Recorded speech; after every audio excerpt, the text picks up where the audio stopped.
Judges chapter 8. The men of Ephraim said to him, "Why have you treated us this way, that you didn't call us when you went to fight with Midian?" They rebuked him sharply. He said to them, "What have I done now in comparison with you?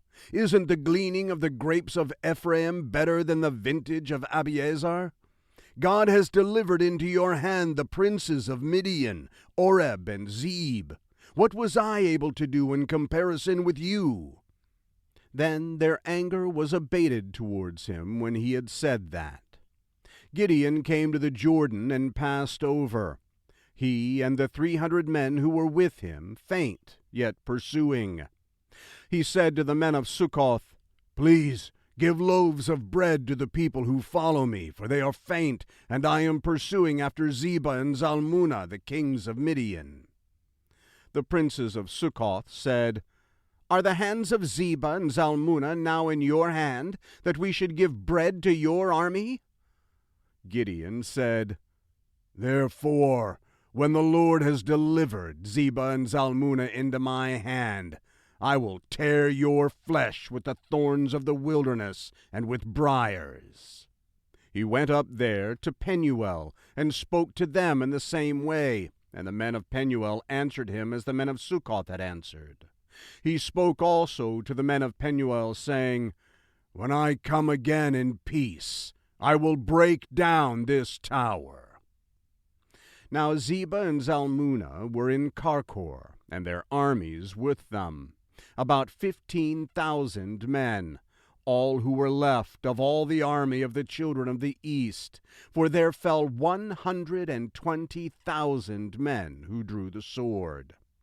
Gideon went up by the way of those who lived in tents on the east of Nobah and Jokbahah, and struck the army, for the army felt secure. Zebah and Zalmunna fled, and he pursued them. He took the 2 kings of Midian, Zebah and Zalmunna, and confused all the army. Gideon, the son of Joash, returned from the battle from the ascent of Heres.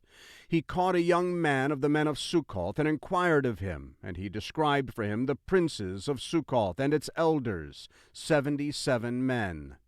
He came to the men of Succoth, and said, "See Zebah and Zalmunna, concerning whom you taunted me, saying, 'Are the hands of Zebah and Zalmunna now in your hand, that we should give bread to your men who are weary?'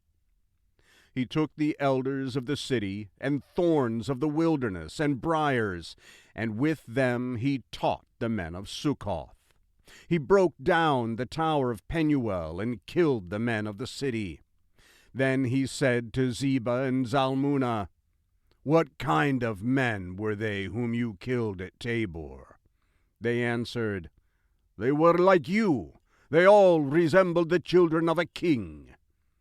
He said, 'They were my brothers, the sons of my mother.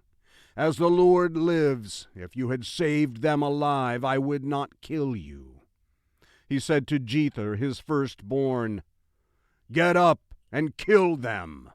But the youth didn't draw his sword, for he was afraid, because he was yet a youth. Then Zebah and Zalmunna said, 'You rise and fall on us, for as the man is, so is his strength.' Gideon arose and killed Zebah and Zalmunna, and took the crescents that were on their camels' necks. Then the men of Israel said to Gideon, 'Rule over us, both you, your son, and your son's son also, for you have saved us out of the hand of Midian.'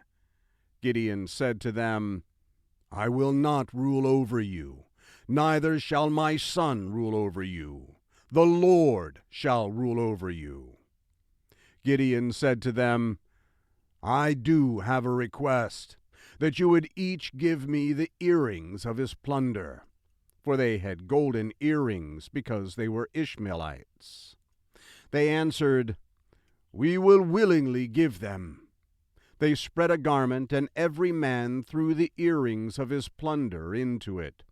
The weight of the golden earrings that he requested was 1,700 shekels of gold, in addition to the crescents and the pendants and the purple clothing that was on the kings of Midian, and in addition to the chains that were about their camels' necks.